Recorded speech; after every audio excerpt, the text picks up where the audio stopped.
just in your swimming pool. What's good, everybody? It's a beautiful Wednesday morning. It's the next episode of West Coast Weekly. I'm Suge Wrestling. That's Matty Laws. We tried to stream last week, but we was both tired, I think. Oh, it was rough week last week. Yeah. Hopefully things get a little bit better. Super Bowl just passed. Yeah. Congratulations to the Seattle Seahawks. Sam Darnold is now the first quarterback of the 2017 draft class to win a Super Bowl. So that's fucking hilarious. Of that draft class is Josh Allen, Lamar Jackson, Justin Herbert, Joe Burrow. Or no, Joe Burrow was 2020.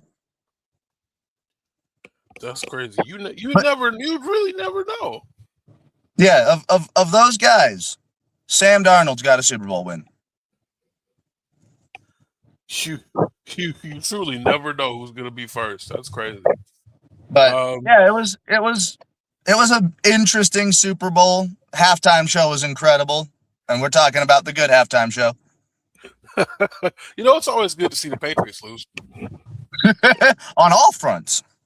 Yeah. Stephon Diggs didn't do right by Cardi B, and look where that got him. Yeah, so was there any news to that? Because all I saw was that as soon as the game ended, they both unfollowed each other. Cardi, I can't be with no loser. No, I think she went from bad to worse as far as Offset making her look bad, and then Stephon Diggs having a baby with her, and then I want to say 3 other women. That sounds about right. Yeah, and then he decided to spend the holidays with the other baby mamas versus her. It's just it was a lot. He also had that case, and they were gonna arrest him for it. And I was like, dang, they're really gonna they're really not going to they're really gonna arrest him. And they're like, no, we're gonna wait. It's like, oh, okay. I thought they were gonna win because they were gonna wait until after the football season to go ahead and deal with his case. Legal issues. But apparently that was not the case. Yeah, it was a very defensive heavy game until the fourth quarter, in which both teams were like, holy shit, we can throw. Hey, I heard it made Drake made it like a child out there. Dude, he may have looked like a child. He got his ass whipped. He still threw for 300 fucking yards in a Super Bowl. Yeah. It didn't amount to shit, but yeah, dude, I think, what was it? I think 5 minutes into the second quarter, I think they had 5 sacks on Drake May. They were whipping his ass. They definitely got the better of that quarterback. I'm trying to they definitely got Seattle got their lick back from 49, where they should have ran it on the 1 yard line. That's hilarious. Huh. As a matter of fact, they ran it so much that Kenneth Walker was the fucking MVP of the Super Bowl. So, but yeah, fun Super Bowl. I love the halftime show. Bad Bunny fucking killed it. I still have to watch that. I was asleep. I'll send it to you. It's good. Yeah, I'm definitely pick it up. Not a lick of English in it. I fucking loved it, bro. I mean, Lady Gaga spoke a little bit of English. Okay, you know what? Yes, Lady Gaga was there. Yeah, and she did phenomenal as well. I can't lie. Die with a Smile to a very Latin fucking beat. It was fucking beautiful, bro. Somebody did it before. Ricky Martin was there too. If you know who Ricky Martin is, congratulations, you're as old as I am. We're old together. We are old. But yeah, so going on into the wrestling side of things, do you want to start off with the Zilla beef? We can start off with the Zilla beef. Since we started with a little bit of beef to kick off the show. Yeah, that was so a all I very saw, strange moment. All I saw Lauderdale's tweet. So you probably have a little bit more info than.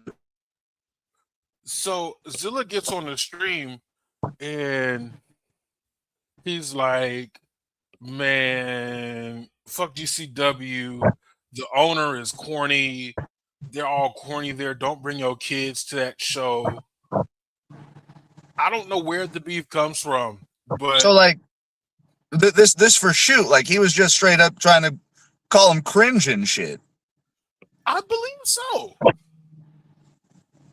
GCW, possibly the largest independent promotion in the U.S. right now. Yeah, they really were the first independent promotion to tour regularly, if I'm not mistaken. Aren't they the first independent to do fucking Hammerstein? Yeah. They're also one of the only independent companies that are signing people to contracts now. Yeah, so like, and with what Lauderdale said in his tweet, he's like, he would already be up in the big leagues if it wasn't for his attitude problems. Yeah, I only saw the first tweet. There was 4 of them. There was 4 Lauderdale tweets. I didn't have them saved, and I'm on my phone, so I can't look them up. Okay, I got you. But like I only saw the first one where it's like we took a chance on Zilla after his very public beef with Booker T in Reality of Wrestling. Yeah, this isn't Zilla's first issue with a promotion. And to be on bad terms with someone like Booker T, who's like that big into the WWE. Yeah, like that was his end, to be honest with you. Okay, I got him right here. When I first met Zilla, he had 13 matches and an ugly fallout with Booker T under his belt. We took him into the GCW family, brought him on the road, and gave him an opportunity to work with, be around, and learn from some of the best in the business. That's the first tweet. I have a lot of respect for the family, so I won't say anything to damage his career, but there's a reason he's still out here and not with them on TV. It has nothing to do with his talent. Unfortunately, he hasn't figured that part out yet. Young wrestlers, be careful who you surround yourself with. These dudes sitting next to you, laughing it up and encouraging you when you do and say dumb shit are not your friends. They do not have your best interests in mind. They are seeking attention and clout at your expense. Zilla will either figure it out soon and fulfill his destiny, or he will end up just another cautionary tale. I wished him the best regardless. To me, and I'll give Matty's opinion whenever he hops back on, it's almost giving the one Hart that we don't talk about. It's almost giving a Teddy Hart to me. You come from a famous wrestling family. You're talented. You're young. You think things should be handed to you. And you don't respect the grind. Like, I would stay out of the business if you don't respect the grind. You have to take a lot of you almost have to do a lot of ass kissing to get certain places. You have to show a certain type of respect that almost would feel like ass kissing. So let me get your opinion on this. To me, Zilla Fatu is almost giving a Teddy Hart. Oh, that might be one of the better comparisons. I'm not even lying, because, and I hate that I cut out when I did, because I was about to go on saying that Lauderdale still seems like he's got hope for Zilla. Lauderdale still seems like he wants possibly to work with Zilla to try to get him back to where he needs to be. Right. But yeah, if Zilla's going out and doing shit like this, like, what was that was it a Ring of Honor show where Teddy Hart just started doing backflips off the top of a fucking cage? Yeah. He's infamous Like, for going into business for himself. Like we have not gotten to that part of Zilla Fatu yet. He ain't hitting fucking Samoan dives off the top of a cage rapidly, but like social media and like how we are able to constantly be in front of a camera is not the best thing for people that are trying to make a brand out of themselves. Yeah. I hope that Zilla just like puts his, blade to the grindstone, stays off of this fucking Twitch streaming shit, because if you get a little tipsy and you get a little angry and you got someone nearby you that says, "Hey, weren't you pissed off the other day at your boss?" You're gonna say some shit. Absolutely. It's there's a reason why certain people, like I would say Kendrick Lamar and J. Cole and certain other people who want to maintain their mystique as performers, stay far away from social media. Like there's a reason why a lot of people lost respect for The Undertaker when he got more involved in social media and podcasts and being in front of the camera. Like some of that stuff that people see when you're that exposed, especially if you're not the greatest person. I'll give you another good example. Kane. Oh yeah, dude. Kane had one of the greatest legacies of any wrestler of all time.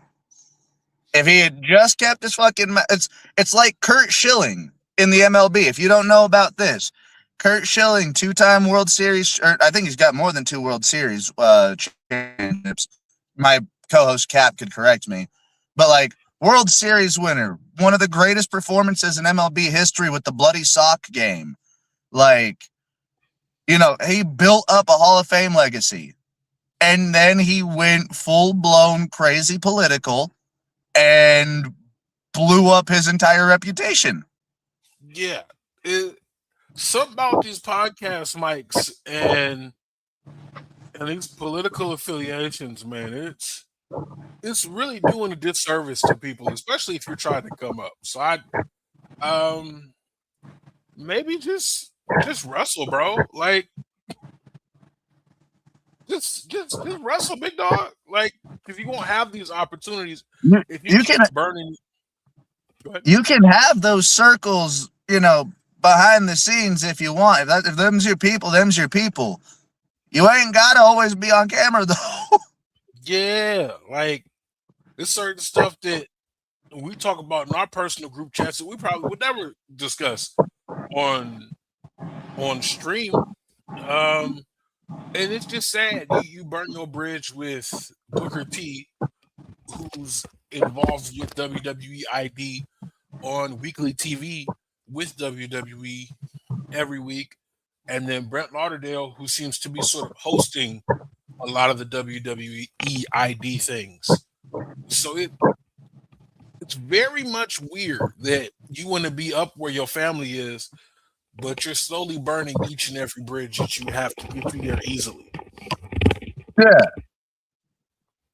Like, do you want to get involved while there's like you've already missed the bloodline train? There's still a possibility that they run back the OG bloodline versus MFTs. Yeah, because I can guarantee you, they ain't done with that. They're not. That's that's the only story they have to tell. Just like apparently Jey Uso isn't done being a singles competitor because Jimmy Uso wants Jay to challenge to be in the Elimination Chamber and go on to WrestleMania. Yeah, I saw that on you sent that to the group chat, didn't you? Yeah, and then my favorite reaction to this is, and if you get it, you get it. But somebody said every hotel has that Jimmy Uso chair. I don't like it. Another person that probably needs to stay far away from a podcast mic and anything non TV related is Jey Uso. That first episode of WWE Unreal was really bad. Yeah, I heard it made him look real rough. Not the best. It's so, we know he likes to engage in the drinking every once in a while. You think back to the press conference after they won Caducey. I'm never leaving that alone. Cody Rhodes and Jey Uso won the tag team champions from, what's that, Judgment Day? It had to be Judgment Day, right? Probably, yeah. It had to be. Unfortunately, oh god, it had to be the Judgment Day, and I'm pretty sure it was like Finn and Damian at the time. Yeah, the tag team division is in the mud, but yeah, he was drunk then. Then he has another online exclusive of him. Have you listened to Cody Rhodes' podcast with him? I only heard a clip, and I'm gonna bring up the only clip that matters to me. I've heard several clips, but he was drunk at the end of Cena's last match, and he has an online exclusive talking about let me stop before I say something they don't like. Then you go on to WWE Unreal Season 1. I know I'm late, and everybody's telling him, "Hey man, you need to get your cardio up. You can't be out there getting winded. You can't be out here botching simple stuff. You can't be the main event guy and be getting gassed like that." And then he goes on to say, "Man, it's a change for tag team wrestling, yada yada, blah blah blah." And then he goes on Cody's podcast and says, "Man, we only wrestling 1 day a week."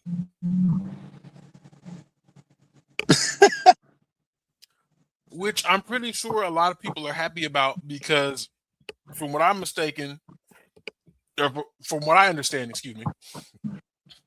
the loops used to be 4 to 5 days. Yeah, they would used to do a show, and even Maven's talked about this on his channel. Like, they would do a TV taping or a live, depending on if you were on Raw or SmackDown, and then you would have like 3 house show events before the next week. So like you're running 4 or 5 times in a week. Then you go home for like, you rest a day, you get your business done, get your laundry washed, and then the next day you're probably headed out to another event, to another town, to another city. And so we have seen different wrestlers manage this in different ways. A lot of people have started working with Matty in the dungeon. Like, you see people like Jacob Fatu, like Moose, still there training themselves, trying to stay sharp. And there's too many options, especially if you live in Florida. You go to the PC. You could, there's other aspects into staying in shape, but if these people are like, "Hey, we want to give you the main event, we want to see what you can do," and you refuse to take that time because you think you deserve it because your family, and let's not talk about that the Instagram story. Y'all don't deserve my family, man. Bro, you're 40. Oh, dude, he's been going crazy on Instagram with his bullshit. He's still going? I think it was like, what, 3 or 4 posts that he put out? Like, yeah, one was like the "y'all don't deserve my family for real." Don't forget, Bloodline's the one that gave y'all the word cinema.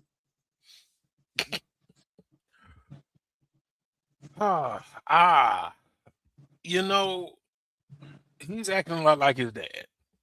I'll just say that he's acting a whole lot like his father, and I do agree. They gave us a lot of great moments with the Bloodline story, but that's also put us in a state of creative where everything feels garbage. How many Yeah, years right. removed?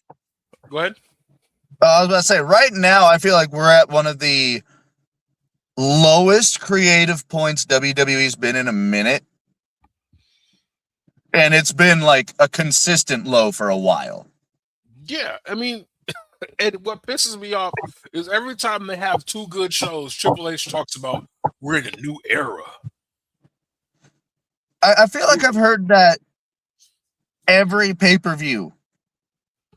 Every other pay-per-view, Like each of the big four this last year, I swear I've heard it. Yeah, we're in a new era. And you have one good Raw afterwards, and then we just go back down to baseline garbage. And then you look at the Royal. We can start hitting on this because the Royal Rumble in Saudi Arabia looked abysmal, bro. So we called it like it was empty. Like the SmackDown before, the arena they built in like 4 weeks, empty. The majority of the stadium was empty for the Women's Royal Rumble. Majority of the stadium felt empty the entire show. True, but I mean, to be honest, and that was a better Rumble, in my opinion. The women absolutely killed it, and we can go all day about how they didn't appreciate none of the women in that match, specifically Lash Legend. Oh my goodness! She had the star-making performance that she deserved, and they were chanting overrated. I haven't heard an overrated chant in years. Y'all just don't like women over there. Like just ban the women from the country at this point. Get all the women out of there. Just turn into the what is it from Little Rascals? Man, boy, women haters club. Just go ahead and rebrand the fucking country. y'all just don't like women.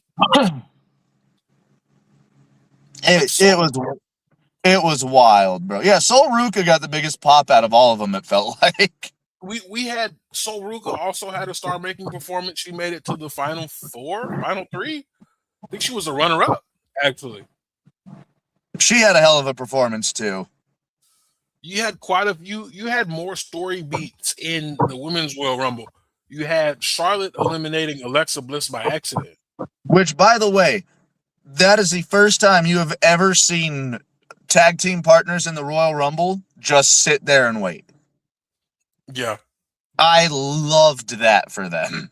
Yeah, that was smart. So I could have messed you up, but I'm not because we cool now. Kiana James had a good performance. A lot of the women showed out in this match, dude. Yeah. I got to hear Brie Mode again. I hate you. Where's the hate coming from?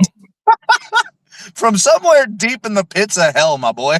Where's the hate? Why do y'all all hate Brie Mode so much? I saw someone else put out a tweet. They were like, holy shit, it's Brie Mode. And then in the bottom, like the first comment was someone put a gif of bleeding ears. Why do I hate in a world where we have to sit here and deal with Def Rebel, who literally takes things from people that they love? They took Stephanie McCare's theme song from her after how much she said she loved it. Why do y'all hate Brie Mode?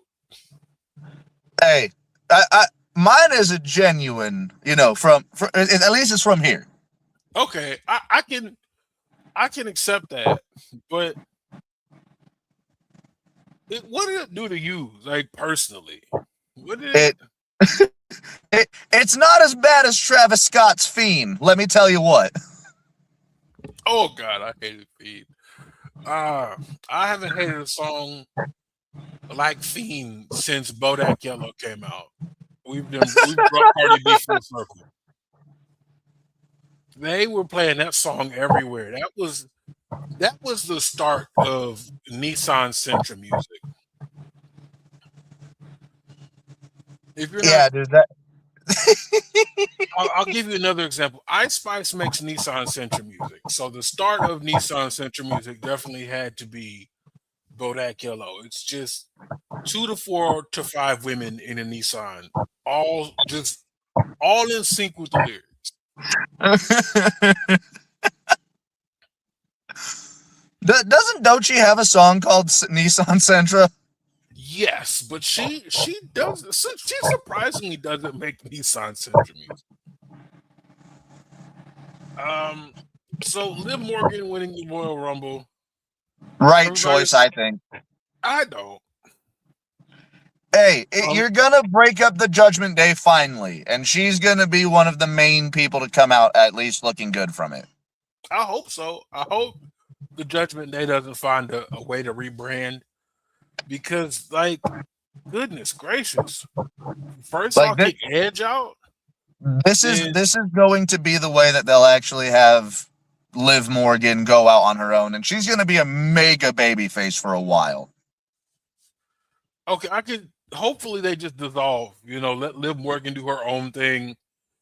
I wouldn't mind keeping Raquel Gonzalez and Roxanne together. Roxanne Perez together. They're an incredible tag team, in my opinion.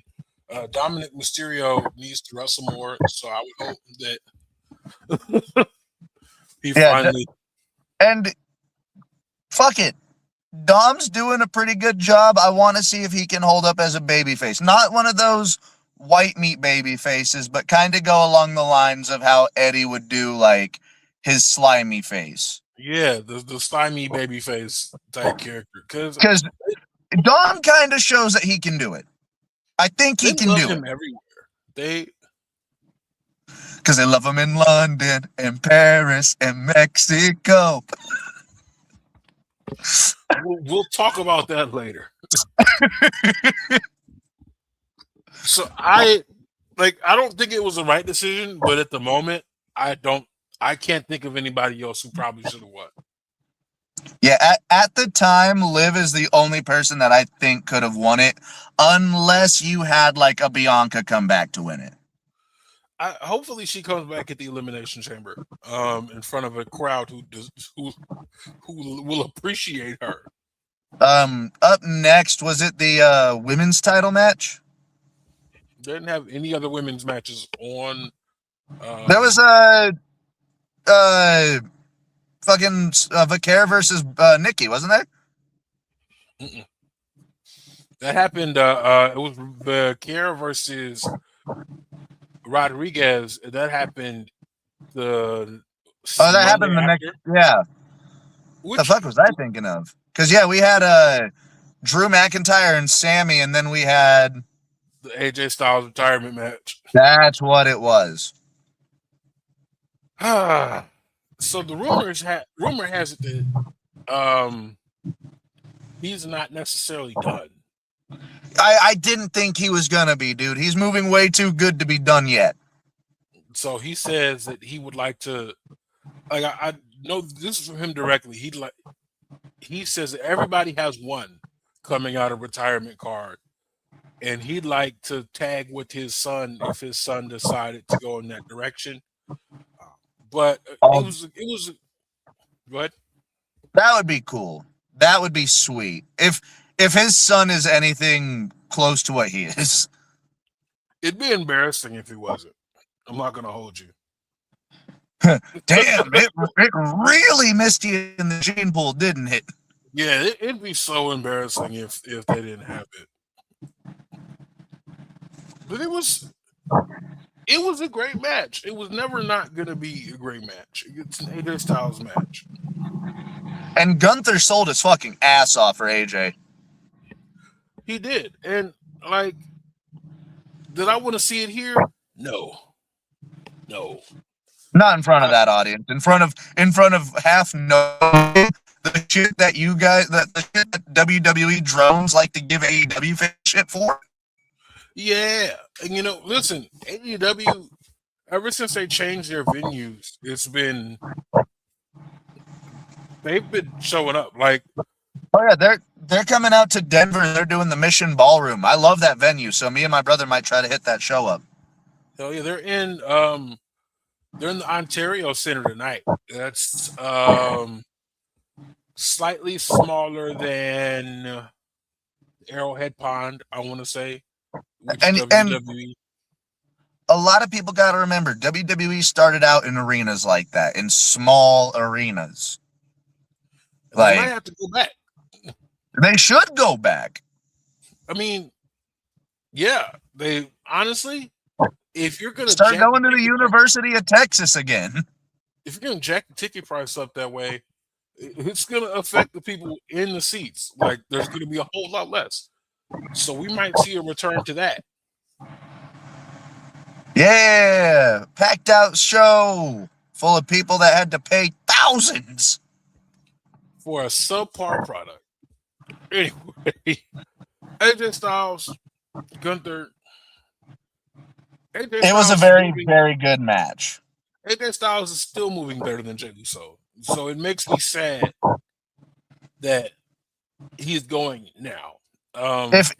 If he's done in WWE, I would love to see him pop up in TNA. Devin said that he should go to AEW, but I feel like he might be too loyal to WWE to go to AEW. He wouldn't sign the AEW championship belt that a fan brought to the show. I would love to see him in AEW for a couple matches at least. I think we get Evil Way Styles, and he does what he wants. He goes where he wants, and he doesn't sign anywhere. He does a couple of dates here, a couple of dates there, couple Pops of dates back up in New Japan. Yeah, let him challenge Yota Suji. Not necessarily win. That'd be fun though. Yeah. Let him give what he has left as one of the greatest wrestlers in the past 20 years to the next generation. Who can still wrestle like the best wrestler of the last 20 years. Yeah. Like, give me Styles versus Omega, please. Just once. One time. I don't care where it is. It can be for fucking DDT Pro for all I care. I will watch find a way. Yeah. It doesn't even need to be in English. So then we got Sammy versus Drew. What did I tell you, man? Drew was gonna leave that show as the biggest heel. And we got to talk about it since we brought Sammy up. Ricochet has been on one. Recently, Ricochet said the WWE ruined his indie career. Ruined legacies. His indie legacy, excuse me. No, so like we have to be more specific because I had an individual list the names of people who have made their legacies in WWE. Talking about they didn't ruin The Undertaker or Shawn Michaels or whoever. Let me see if I can pull it up directly. We have to understand he's talking about people who had motion before they were in WWE. Yeah, because Undertaker already showed up in WCW as Mean Mark Callis before he showed up for the E. And also, he didn't do anything as Mean Mark Callis. No, but he had matches with Brody. What does that mean? He didn't do anything. Like, valid. It's kind of. It wasn't until his career change. Right. It's kind of like Royce Keys. He did a little bit as Powerhouse Hobbs, but ultimately the reason he left is because he felt like he wasn't given a fair shake. Which he felt do you want to talk about that real quick while you're looking? Do you want to talk about that real quick while you're looking this up? Will Hobbs is 41. No, let me stay on this. But yes, bro, it's a damn shit show, man. But yeah, the legacies of people who were somebody before they came to WWE often get ruined. Obviously, the exception to the rule is AJ Styles,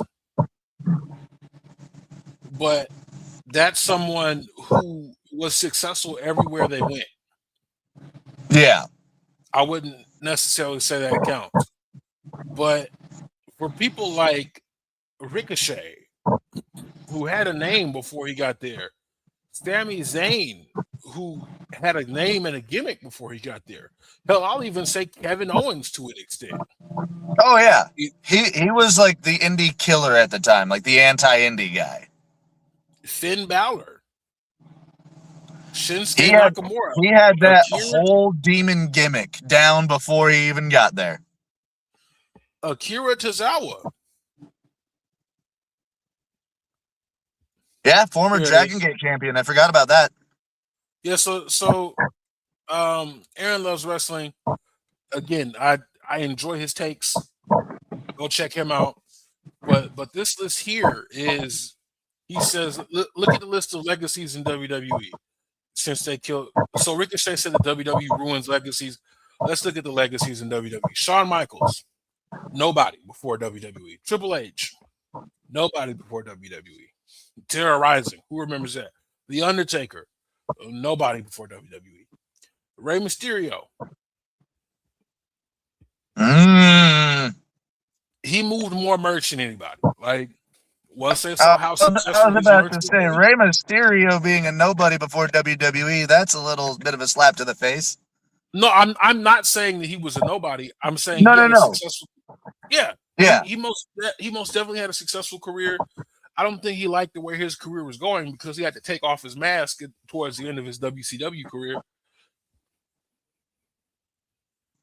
So but even still, I'd say that most of his time in WWE, he was chasing the mid-card belt. They put the belt on him once, legitimately, and then once for an episode of Raw. Oh, the world title?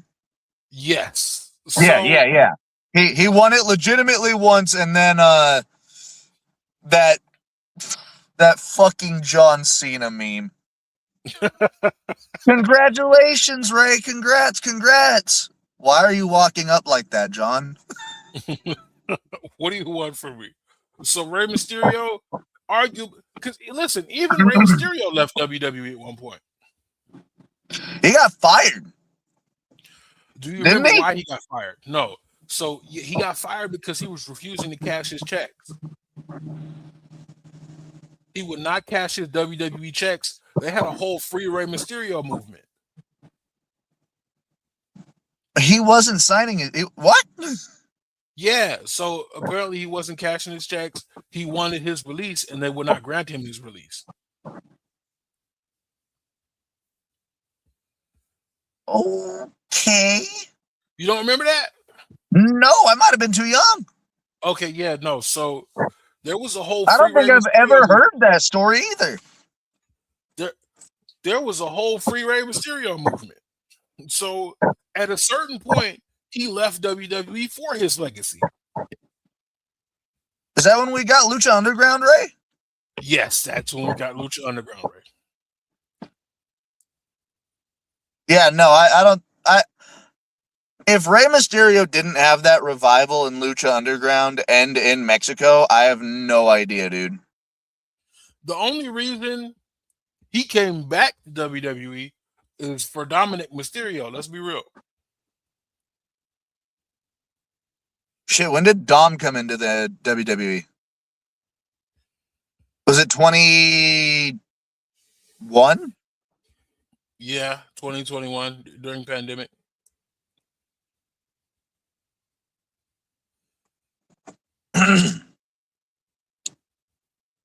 Yeah, I want to say 21. Okay. So this is a report from Cage Side Seats. This is a 12-year-old article. Rey Mysterio reported to have stopped cashing in WWE's checks. Legal action coming. It's looking increasingly likely that Rey Mysterio won't be returning to WWE after he stopped cashing their checks, which may be a prelude to legal action against the company to get out of his recently extended WWE contract. 12 years ago. It's 2016. Oh, that was right after he got booed out of the building in the Royal Rumble. No, 2014. Was that 14? Yeah. Oh, yeah, 16 no. is Yeah, 10. 12 years ago. 12 years ago. Okay. Dang. Let me. So, 2014. That would have been the year that they wanted Daniel Bryan to come to at number 30, and it was Rey Mysterio. Yeah, let me. I have to. My phone's about to die, so I'm going to. Uh-oh. No, because I pull it up on my phone, so I should be able to. There we go. Here we go.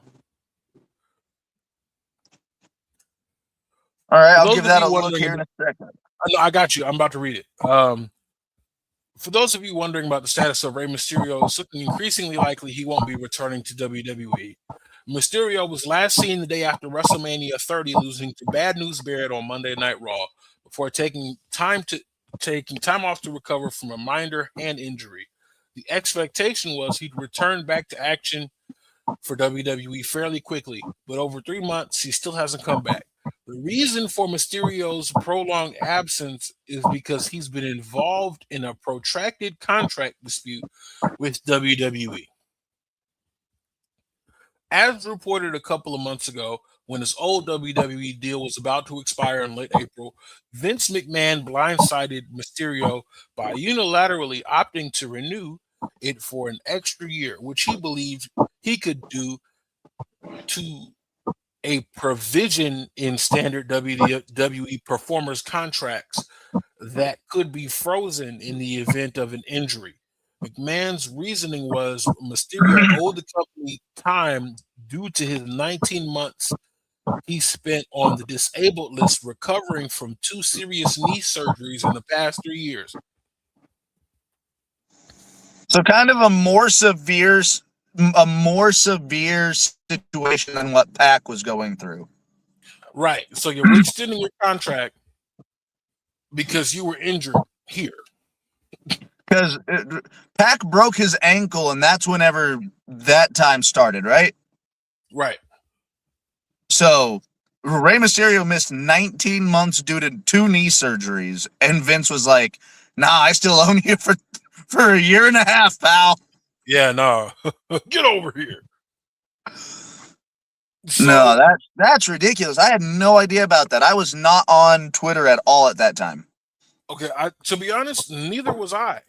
But I'm pretty sure Russell Talk hyped me up to that. That was back when, all my wrestling stuff was just in my little group chat. But yeah, Rey Mysterio thought that his legacy would still be best served outside of WWE. And we got an incredible run from Rey Mysterio. Oh, yeah. Questionable. I'll get to the rest of the list. Ric Flair, he had his legacy set out before he got to WWE. Yeah, I was about to say, Ric Flair was already solidified before he even touched foot in WWF. Absolutely. Hulk Hogan, Macho Man Randy Savage. See, I'm too young. Cap would probably know more about that. I think Cap said that Hogan was a little bit of a star before he got to the WWF. I don't think Macho Man really was. Okay, so a little bit doesn't count. Let's hit the rest of this list. John Cena, Trish Stratus. I'm just gonna run them off. John Cena, Trish Stratus, Mickey James, Bray Wyatt, Edge, Eddie Guerrero, Chris Jericho, AJ Styles. Now those 3, you might have. Again, AJ Styles' legacy was already set before he came into WWE. Chris Jericho was building a legacy. Chris Jericho and Eddie Guerrero were both building legacies. But Chris Jericho, much like Rey Mysterio, left. So null and void. The Rock, Stone Cold Steve Austin, the Hardys, the Dudleys, Roman Reigns, Cody Rhodes. So I would Definitely. argue the Dudleys just because they were one of the most known tag teams of ECW. They already had they already had their legacy, and I want to say most of their career was spent outside of WWE. Yeah, TNA, NJPW, ECW. Did they ever win the? Yeah, they did win the WCW titles during the Invasion angle. Yeah, so like half of this list, either the legacies were already there or they were nobody before they came into WWE. So like, how do you ruin a legacy that wasn't there before? This only Yeah, applies to certain people. This and was out of mostly independent guys. Roderick Strong. Roderick Strong, Bobby Fish, Kyle O'Reilly. But I mean, the thing is, can you look? Are we strictly talking main roster? Because if we look at what NXT did for some of those people, they arguably got people much more over than they ever were in the Indies. I am going as someone who was putting people on the black and gold NXT in the beginning. I'm going to make a hot take. Black and gold NXT was a fluke. That's a long fluke, man. Yeah, it was. Yes, because there was a lot of talent that were trying to get into WWE, and like if you look at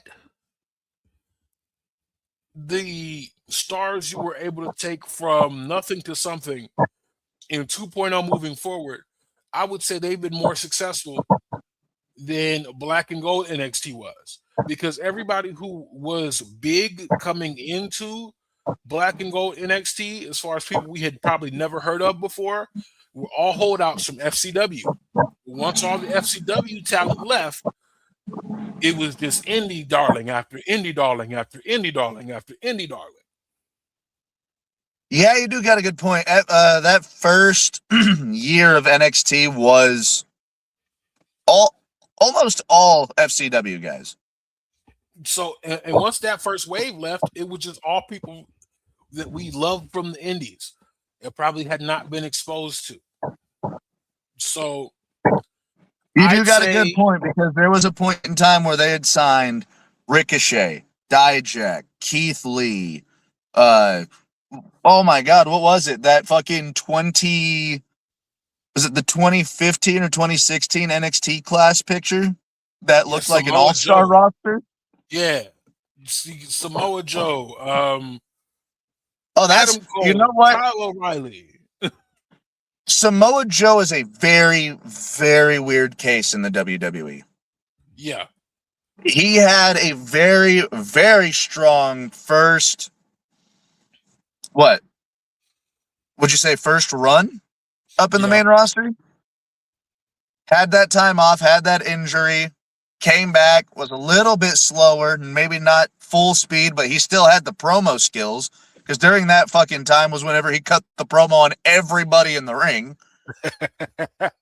didn't But it, didn't it say Jeff Hardy act like you're at an AA meeting and keep yeah, your mouth shut with speak when somebody spoken else? to. Yeah, I'm ready. I'm ready to call Black and Gold NXT what it was, and that was Triple H heating up PGW's leftovers. Okay, I can't argue with that last part PWG's because leftovers. my favorite match from NXT is literally one of the highest rated fucking PWG matches of all time. Let's be real. It Triple Keith H was Lee not a versus good. Donovan Dijak is one of the greatest matches you will ever watch. Still, Triple H is not a good booker. Triple H. Dude, I still cannot believe how you looked at NXT Portland and went, cool. This is going to be our last takeover for a while. Uh I, Triple I, I H. don't think it was their. I don't think it was their last takeover for a while, but like right after that was whenever they started doing takeovers. I think at the PC, right Yeah. So let me before the pandemic. before the pandemic, right? Let me put it to you like this: Triple H is what a lot of people make Tony Khan out to be. A fantasy booker on cocaine. Yeah, basically, somebody with money who has access to people who could put banger matches together. But like that's about it. There's no. But see, the difference is one person puts together the banger matches on a consistent basis. One other person puts on one every fortnight. No, so I'm talking about NXT specifically. Oh, okay. Then yeah, because a lot of people said that AEW was like taking NXT's like formula, and Ring of Honor and PWG had been doing that shit a long time ago. Right, and AEW bought one of them. So we can't act like we can no longer continue to act like Triple H is a good booker. Okay, I agree with that because whenever it was the first pay-per-view without Vince in the company at all, I was like, okay, I'm going to give him some time, like a year or two, to see how I enjoy this. I think that first year was pretty good. First year I was fighting for my life. Wait, give him a chance. Yeah, I was like, hey, he's doing a pretty good job. There's still some Vinceism still tied to this, but they're going to be until he gets them out. And he just never got them out. As a matter of fact, they got worse, and he started to adopt them himself. I've given up on Triple H. Ricochet was right, 100%. Don't argue with the man. He's cooking. No, don't argue with the man because he's gonna make you look stupid. He's not 100% right, but don't argue with the man because he will make you look stupid. He's more right than wrong on this matter. I will agree with that at least. Men's Rumble. Dog water? I'm gonna make warm dog water. I'm gonna sit down and I'm gonna make this when I get done with this.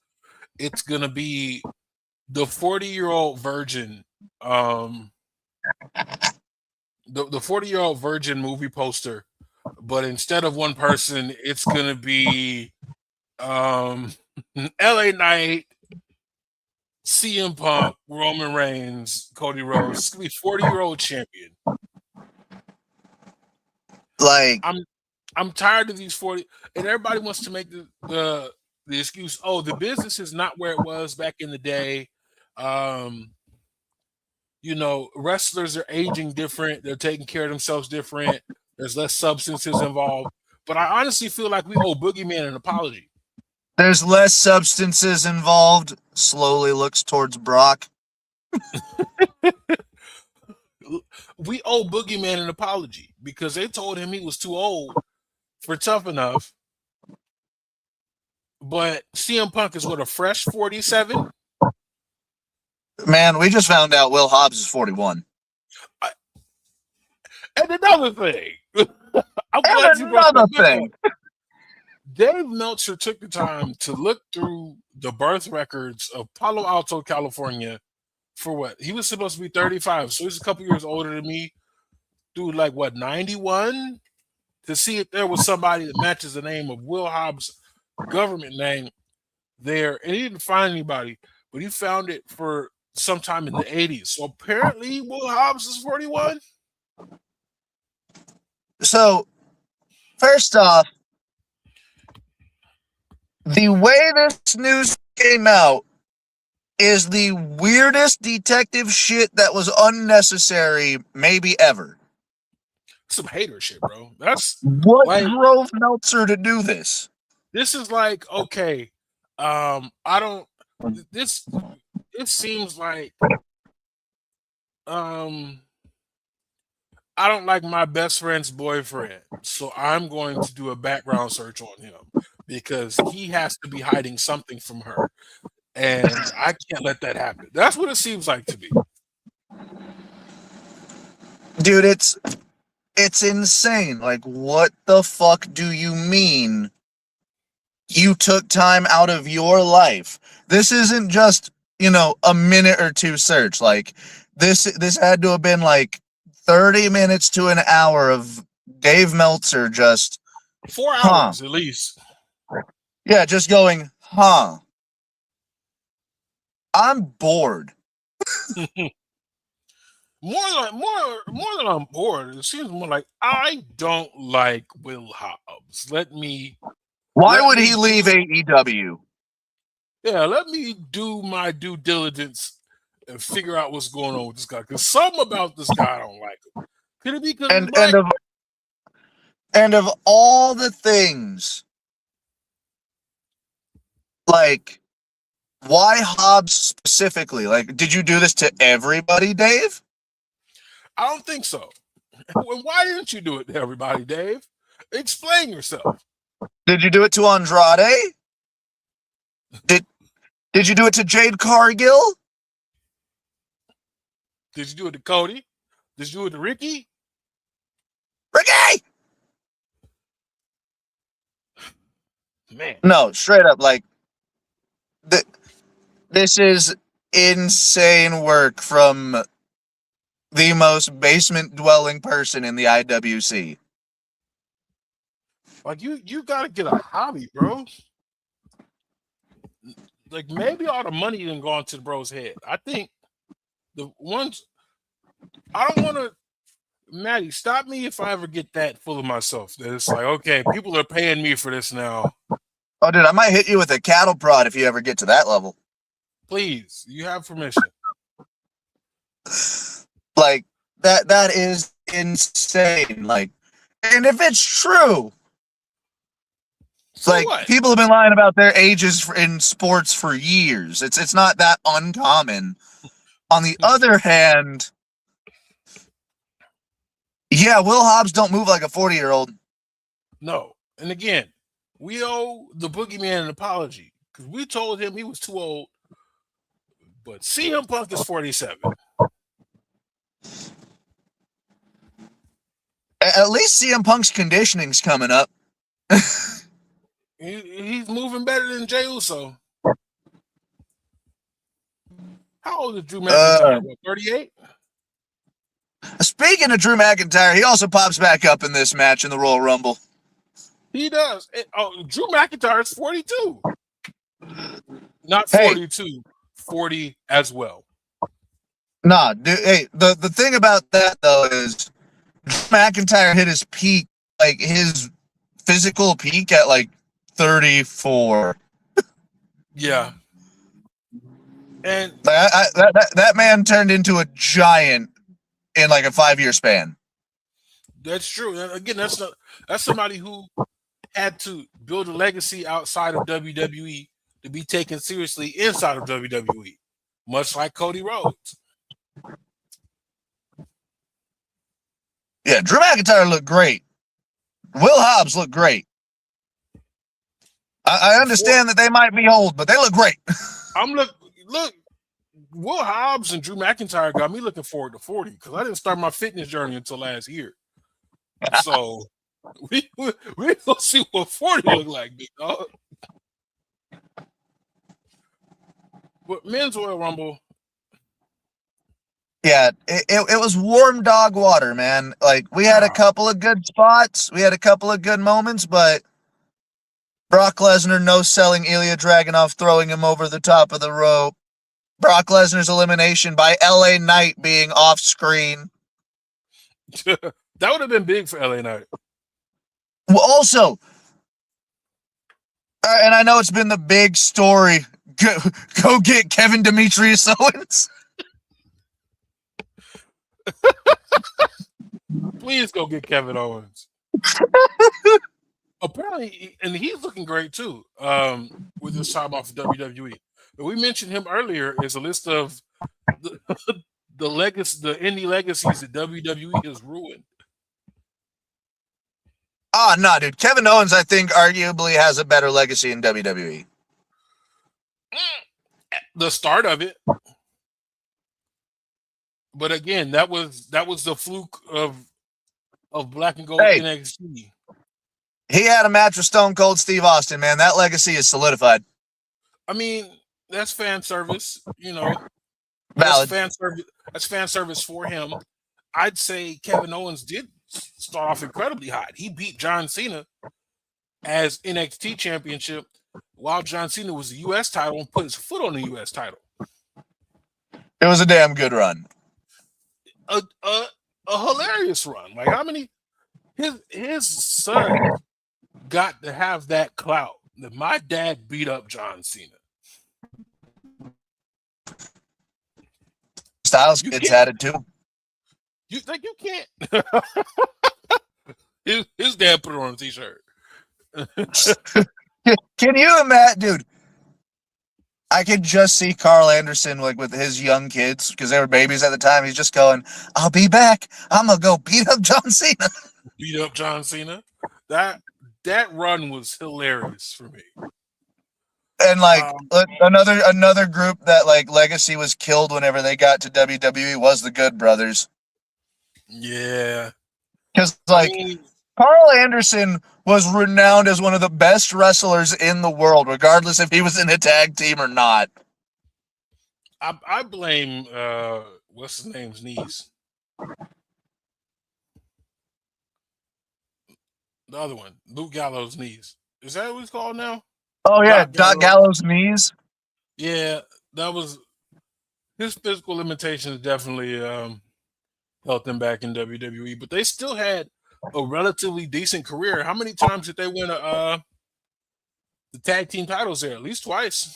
Bro, I can't believe that they got hired the last time that they did. Like, why are you back? And they did nothing. They did Talking Shop-A-Mania. They popped up in the NWA, had a couple matches in TNA, and we're like, we're back. Yeah, no, but they ghosted New Japan for a second time. Even still, like, their legacy was set. Yeah, didn't Anderson just win the never openweight title off of Tama Tonga? He did. So yeah, like they were two-time Raw Tag Team Champions, and they won the WWE Tag Team World Cup. I want to say they also won the NWA Crockett Cup one year. I want to say they at least competed in it. Yeah, so I mean, they still have time to win that. They're still like they didn't damage their legacy because they already had a legacy. No, but it almost killed their fucking legacy. Almost. But almost saying close enough. If Gallows and Anderson weren't as fucking charismatic as they were, they would be dead in the mud. They kicked out at 2.9.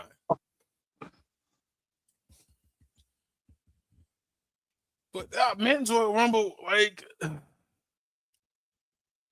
So who would you have rather won? Obafemi can't be your answer. That's a good question.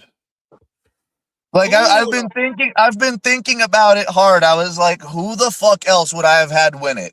And I was like, by the time we got to the final four, I wanted none of them to win.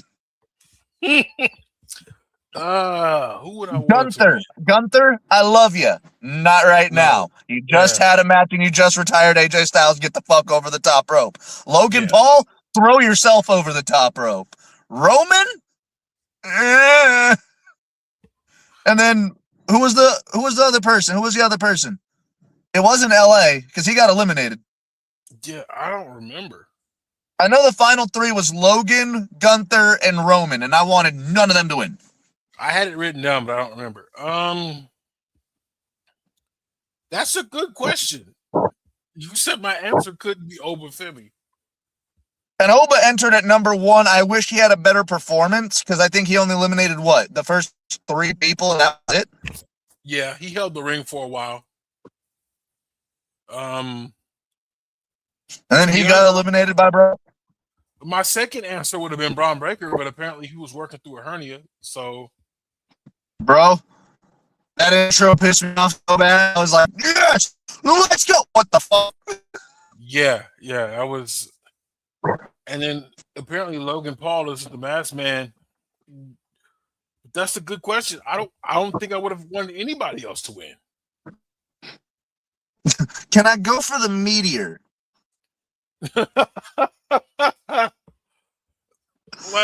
Like there was nobody else that stuck it out through that match that I would have had win the Rumble to go on for a world title match at Mania. If this doesn't show the state of the main event, don't know what does. I mean, Ilya Dragunov might have been one. Yeah, he would. What happened? Brock Lesnar happened. So, like, if this really is Brock Lesnar's last year, did he need a spot in the Royal Rumble? I don't know. Did it sell more tickets? Probably not. No. Arguably not. We've already determined that that crowd over there doesn't necessarily care for women too much, so they don't care. The man's a predator. That crowd was so empty. Fucking Goku and Vegeta had a battle there. Wait, Vegeta could have took out a quarter of that stadium and hit next to nobody. For those of you who remember the Majin Saga, he could have final flashed a quarter of that stadium and hit next to no one.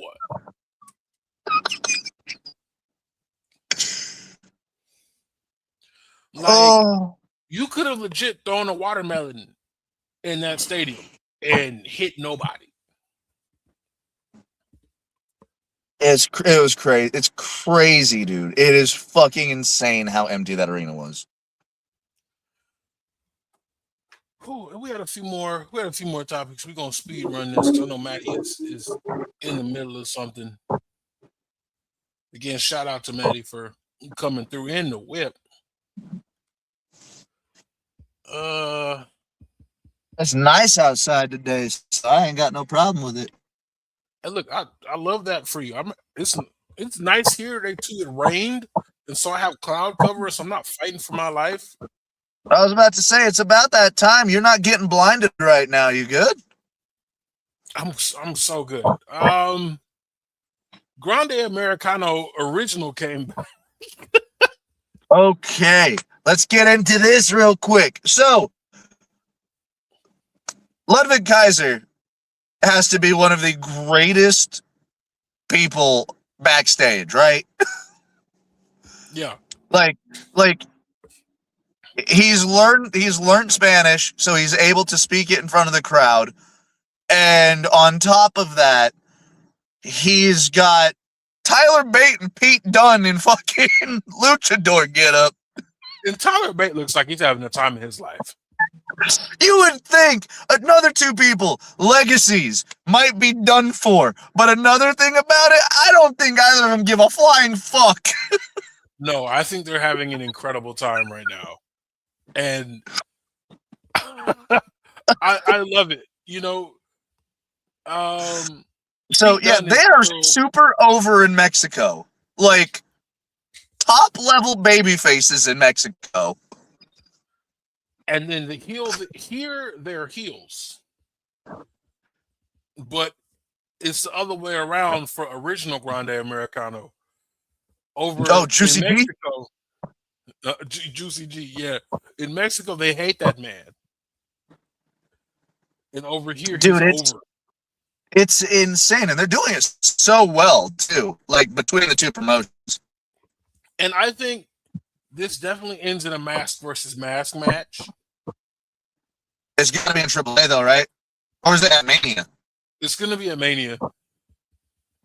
It's probably going to be a Mania. That's one of the... To be honest, going into WrestleMania, this is the second biggest story that they have, if you think about it. It's one of the few people actually give a fuck about. Yeah, like, we don't know anything else about WrestleMania besides the Zebros have split, and they're going to main event night 2 of WrestleMania. So, have you not seen? Oh my god! The fucking Royal Rumble winners main event night 2 WrestleMania. Yeah. Well, so Cody did it last year. He also main evented both nights. No, that was Philly.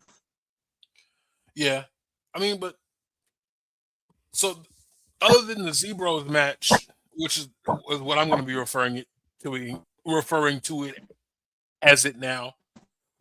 We gotta have Cody gotta have Cody, Drew, and Jacob, right? That'd be great, but that hasn't been set yet.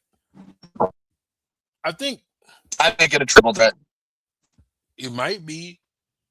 I think they're both in the Elimination Chamber. We'll see how that works. Or they both should be. Actually, I think they're involved in one. No, it's going to be Sammy versus Jacob versus Cody to see who goes on to the Elimination Chamber. So we're going to see who ends up at WrestleMania. But other than the Zebros match, original Grande Americano versus the current Grande Americano is the second biggest story we have going into WrestleMania. And I honestly think that Chad Gable should be the one to lose his mask.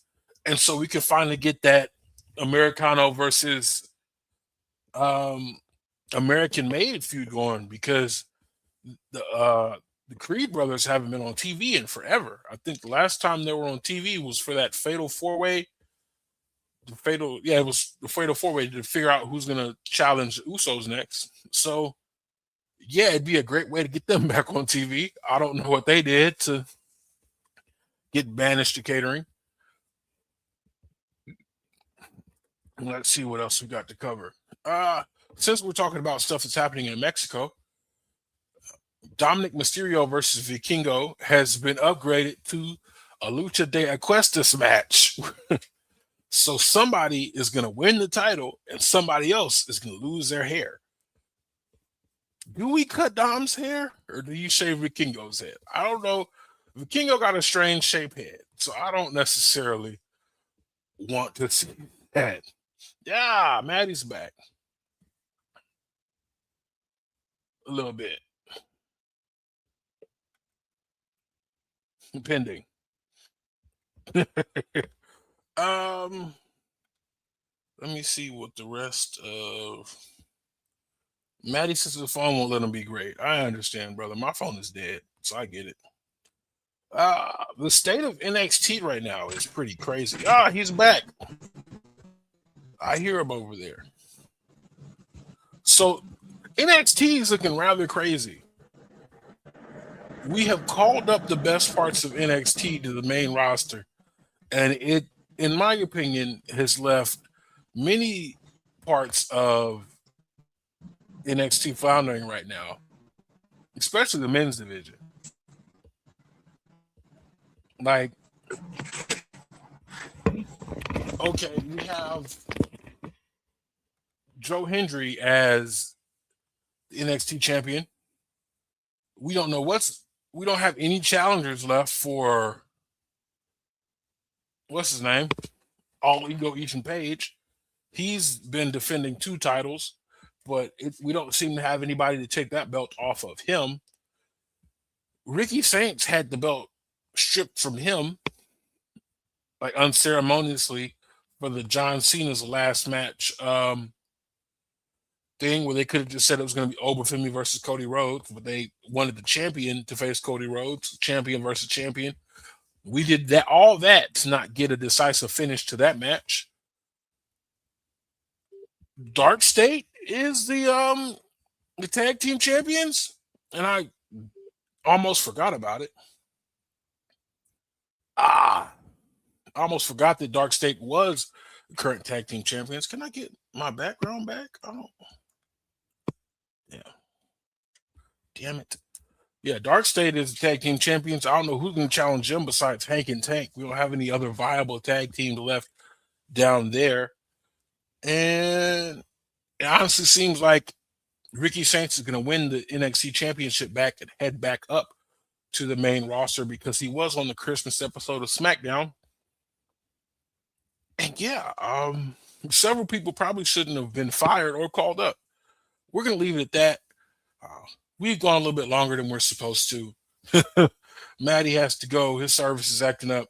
I got other things to do, and I got to get some sleep because I am still on the late night shift. Thank you so much for tuning in. Thank you for everybody who stayed throughout the whole episode.